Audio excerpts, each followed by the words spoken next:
Good morning and welcome.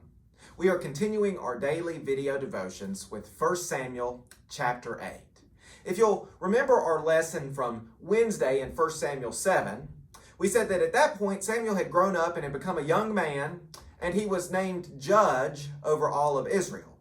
And we said in those days Israel didn't have a king, they didn't really have a high priest, so the judge was this hybrid leader of sorts. They were the religious leader of the Israelites, but they were also the political and military leader of the Israelites as well. Well, in 1 Samuel 8, we begin by being told that Samuel has grown up to be an old man by this point. So a lot of time has elapsed between 1 Samuel 7 and 1 Samuel 8. And because Samuel's an old man at this point, he's appointed his sons to be leaders over Israel. And what we're told is Samuel's sons weren't like Samuel. They didn't seek after the Lord. They weren't faithful or devoted, and the people really did not respect them.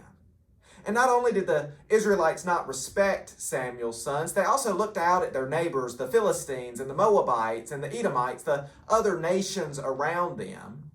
And they recognized that all of those other nations had a king.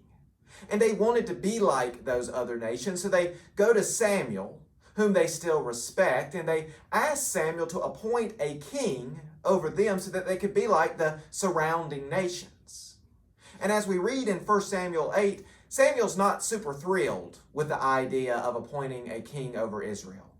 So he goes before the Lord in prayer and he pours out his concerns before God, and God tells Samuel that he's right, that appointing a king over Israel is not a great idea, that the Israelites instead should be faithful and devoted to God and should recognize that their God is their king. But he also tells Samuel that if he goes and tells the Israelites why it's a bad idea to ask for a king and they still want a king, to go ahead and appoint one, and to take heart in knowing the Israelites hadn't rejected Samuel as much as they had rejected God. So our chapter ends with Samuel going through this litany of sorts of all the things that would happen to the people when they appointed a king, how they would actually lose agency and freedom over themselves, and that a king wouldn't necessarily be a good thing for them, yet they still want that king. And see, this got me thinking about how so often in life it's God who gives us our purpose, our true meaning and calling, our true sense of worth. But then we look out at all of our friends, at our neighbors, at the different people in our life, and we see that they get purpose in a career, or in some accomplishment that they've been able to achieve, or in their material possessions, and we see that we think it gives them some happiness, some purpose and some meaning, so we think that maybe if we sought after those things, a better career, a higher paying job, a nicer house, more social status in our community, that we would find life in those things too. And it's not that on their own they're bad, they have their place. It's just that the moment we start seeking after purpose in something other than God, we've turned our back on God, we've rejected God, and that doesn't turn out good for us. That we need to recognize, like God hoped the Israelites would recognize, that God was their king.